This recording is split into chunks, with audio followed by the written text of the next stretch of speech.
He might only be 16, but Oleksander Bondarev has already had more ups and downs in his young racing career than some seasoned veterans. His rookie season in F4 was nothing to write home about, but now things are finally coming together. Hello and welcome, fellow motorsports fans. The Middle Eastern portion of the Winter Series have arrived, and naturally we'll be talking all about Bondarev and his fellow F4 stars in the UAE4, as well as attempt a quick comparison between the grid strength of the Formula Regional Middle Eastern Trophy and its Oceania counterpart. And all of that in about 10 minutes, so let's get moving. We'll begin with the rebranded UAE4, the series formerly known as F4 UAE and F4 Middle East. And while it might have lost its FIA status, the grid is probably still going to be the strongest F4 level grid this winter, with how many big names are spread across Prema, RaceGP and some of the other teams.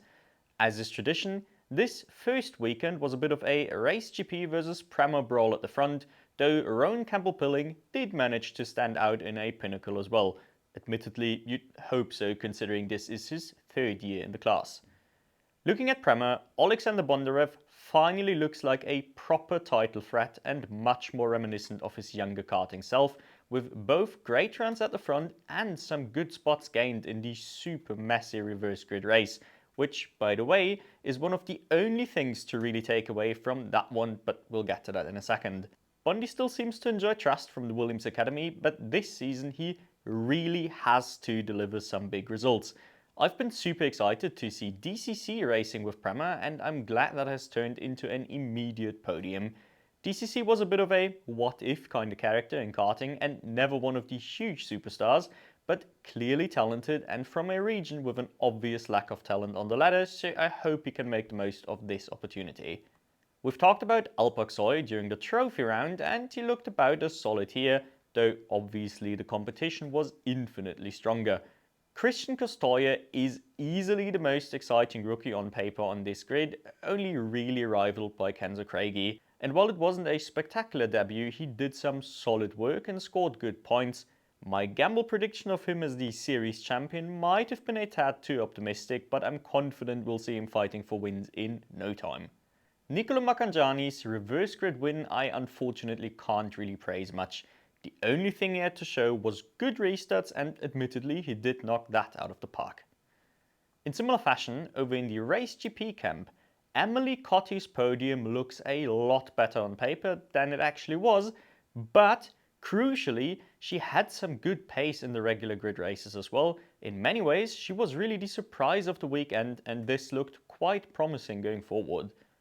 The big player for the French squad was Mercedes junior Andy Consani, with probably the best form I've seen him in since his step up to F4.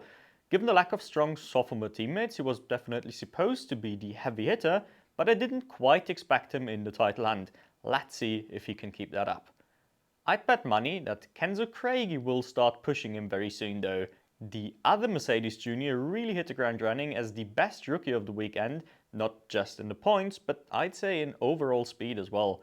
If Craigie gets any kind of momentum, I'd expect him to be super dangerous and a dark horse for the title. Kid is ice cold come crunch time, so a down to the wire title fight might be his ideal situation actually. Ilya Weiss does also deserve a shout out, not just for his fantastic wheel-to-wheel racing with Craigie, but also the general step up he has made this season.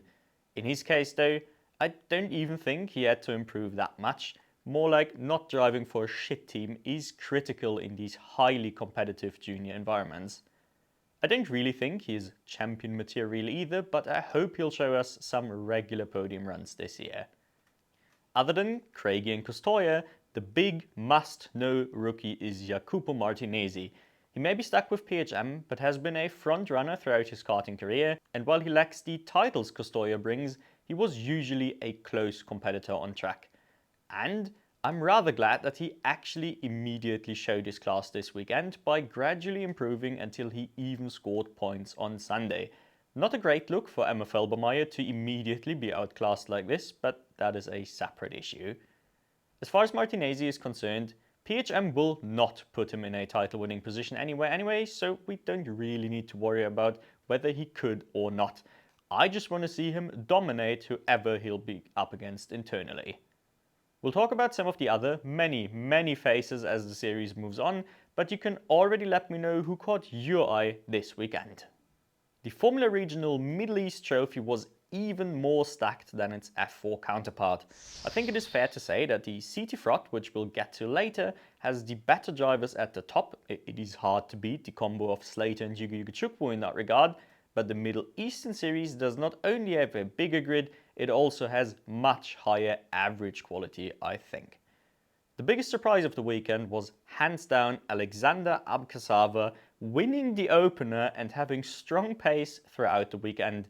I did not quite believe his glow up in WK03, but he has shown here that it wasn't an outlier. He has actually improved significantly over the last couple of years. I doubt he'll be in the top 3 by the end, but damn, that was quite the performance. Rashid Al-Dahari has always run well at Yas Marina and he has a fair bit of experience, so seeing him near the sharp end was kinda expected. I did still want to highlight it because the contrast to his race GP teammates was so big, even if it makes sense with Yuki Sano's first time at the track and Gerard G being, well, Gerard G. I was a bit surprised to see Alex Powell not with race GP anymore. I thought that was the entire point of putting him there last season. Then again, he has lost his AMG backing, so that might be the reason why. I reckon Mercedes will regret letting that guy go, much like Alpine will regret losing K&B to Williams. And Powell showed it here with some strong pace for Pinnacle, though Pinnacle always does pretty well in this series. Prema/Mamba Falcons might only be running 3 cars, but those feature 3 key drivers. Both Salim Hanar and K&B hit the ground running, and while Sebastian Weldon's results might look shit, he was still absolutely flying as well.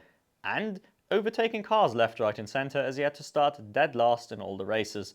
Bit of a shame for his title ambitions, but you'll see all of these guys on the podium for sure. 2 more debutants deserve a shout out, namely Max Popov and Miguel Costa. Popov was incredible, but long-term fans might know that I have always rated him highly, so I'm more glad than surprised in his case. More interestingly, Miguel Costa also had a good debut, and that was far from certain in my book. I reckon he might end up having a bit of a crashy season. I just got a gut feeling based on his Spanish F4 and karting background, but if he keeps up the pace, he'll probably turn some heads anyway. Running in the top 10 might not seem like much, but look at the grid he's going up against. Last but not least, I want to highlight Rodin's debut with the Formula Regional cars, and while this is a new car for everyone, the overall dynamic seems to be similar outside of that. And for Rodin, there was both good and bad, but mostly good news. The driver lineup held up really well, and on average they looked like a potential top 3 team. Unfortunately, they did have a lot of mechanical issues. In the case of Maxim Rehm, it is becoming a bit of a running joke at this point, but this is still a promising look for their European season. Now a quick pivot over to New Zealand, where the CTFROT has revealed a little more about the dynamics at play this time out. My personal highlight was James Wharton coming in hot with a reverse grid win and just a strong weekend across the board. Keep in mind, the Aussie is driving for TJ Speed, and at least when judging by his teammates, the squad looks a little outgunned. Then again, Wharton's teammates being who they are unfortunately means it doesn't tell us anything in reality. Nevertheless, Wharton has been underrated forever just because he isn't the superstar of his age bracket, and performances like this are the only thing he can do to change that. The other big highlight was of course Ryan Wood immediately delivering on my predictions from last week. I said he'd get a couple wins over the season, and he just went and bagged them immediately. Fantastic single-seater debut at this rate, and he might actually end up being a dark horse for the overall title. This does make you wonder whether he has any plans for further single-seater outings in the future, maybe a career transition to the US or something along those lines. As much as I like watching him in supercars, it would be kinda cool to have some more experienced drivers try that transition. Speaking of making a late transition, the low points of the weekend unfortunately were pretty much the same once again. Fionn McLaughlin and Kalle Rovanpera are having a real rough time with high-tech, and Freddie Slater, while of course still looking good with a pair of podiums, also isn't quite up to his usual high standards just yet. He'll surely find the win, but the title is slipping out of his hands rather quickly at this rate. As far as the title battle is concerned, Ugo Ugochukwu has managed to position himself as an almost overwhelming favourite at this stage, showing up with both excellent pace and, so far, the consistency to match. Again, considering Slater isn't quite living up to expectations, I suppose this is very much the expected outcome for Ugochukwu, and I sincerely hope he can carry that momentum into his F3 campaign, as I do believe he desperately needs a fantastic season to keep his F1 dream properly alive. Big players aside, the most important observation to me was that Zach Scular could indeed more or less keep his form from the season opener, while Kanata Lee looked a lot more like the driver we know from the European season. A solid pair of hands, but nobody that will stand out in any meaningful way. All in all, this performance looked a lot more believable to me, if that makes sense. There is no need for a karting report this week, as sadly the Champions of the Future Macau round was rather dull, though Vanessa Silkune deserves a shout out for beating her brother Marcus Silkunas at the very last chance before Silkunas step up to F4.